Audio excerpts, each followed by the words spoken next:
enregistrement d'un poème de Baudelaire.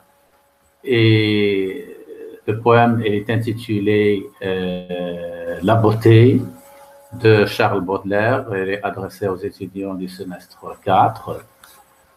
Nous allons essayer de vous donner quelques informations sur le commentaire composé, c'est-à-dire comment on peut approcher un poème de Baudelaire.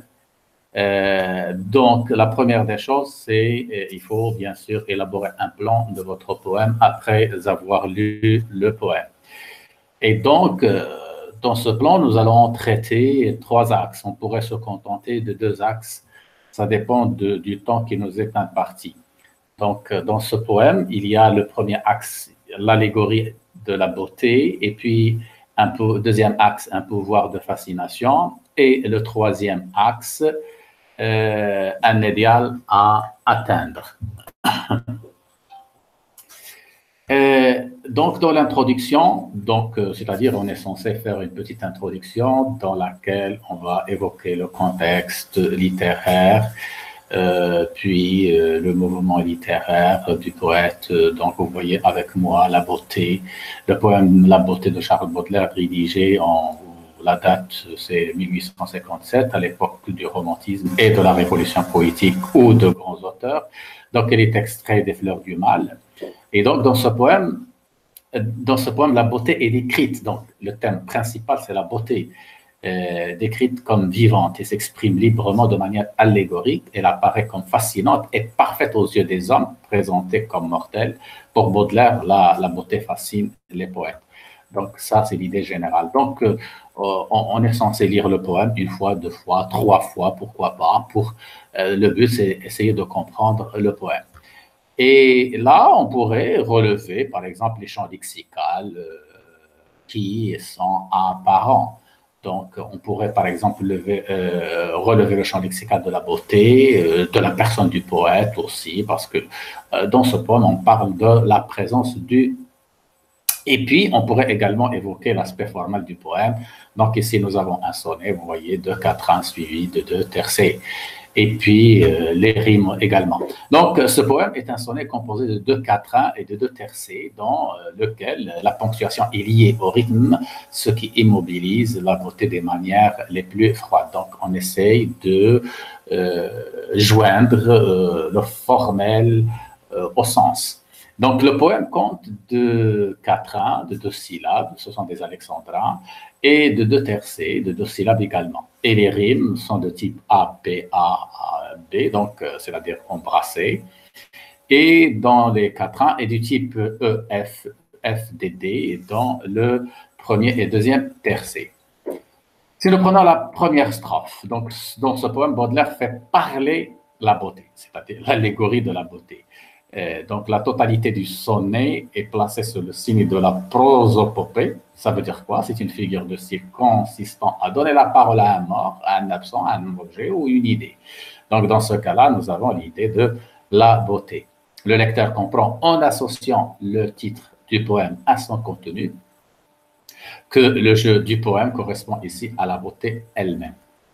La beauté est comparée à un rêve de pierre et la référence au minéral fait penser à une statue, c'est-à-dire à une œuvre d'art. On se meurtrit contre son sein beau, mais rigide. La beauté n'est donc pas caractérisée par sa tendresse. Donc, elle est en quelque sorte austère. Dans la deuxième strophe, introduit une dimension supplémentaire en présentant la beauté comme une déesse qui trône dans l'azur. Elle est en quelque sorte une reine impitoyable. Et la comparaison à un sphinx incompris souligne le sentiment d'étrangeté que ressentent ceux qui la considèrent. Pour Baudelaire, la beauté a quelque chose d'énigmatique, de mystérieux. Donc là, on pourrait faire un peu de l'histoire. Dans la mythologie grecque, le sphinx était un monstre fabuleux, à tête et buste de femme, à corps de lion et ailes d'aigle. Et le vers Junie, un cœur de neige à la blancheur des cygnes, évoque une beauté froide, marquée par la pureté de la couleur blanche. La beauté qui s'en dégage n'est pas celle d'une beauté accueillante et source de plaisir, mais une beauté austère qui fascine. Donc, le poète veut aussi montrer que la beauté reste un mystère. Sphinx, en faisant allusion au sphinx. Le cygne également, il est évoqué dans le poème, est un animal d'une beauté évidente, mais qui ne peut être considéré comme un animal chaleureux ou familier. Donc la beauté poursuit, et jamais je ne pleure, jamais je ne ris, cela se comprend, le rire comme les larmes, déforme les traits du visage. La beauté a un masque impassible. Dans les deux quatrains, il s'agit de la caractérisation de la beauté. Par contre, dans les deux tercets, c'est la relation entre la beauté et le poète. Les deux dernières strophes introduisent la figure des poètes. Donc là, on parle beaucoup plus du poète. Dans les deux premiers quatrains, étaient réservés à la beauté, mais dans les deux derniers versets, on parle de la personne du poète. Celui-ci demeure à jamais l'esclave de la beauté divinisée. Si le rapport entre le poète et la beauté est représenté sous la forme d'une relation amoureuse, il ne s'agit pas d'une relation d'égal à égal, mais bien de maître à disciple, de monarque à un serviteur ou un sujet, de Dieu à un serviteur ou un fidèle. Donc le poète fait rimer la grandeur de la beauté, attitude, monument, avec la faiblesse des poètes. La métaphore des miroirs qui font toutes choses plus belles montre que la poésie reflète le monde et que ce reflet est fait pour embellir la réalité. Pour conclure, la beauté subjugue, fascine les poètes, dès lors incapables de s'extraire de son pouvoir.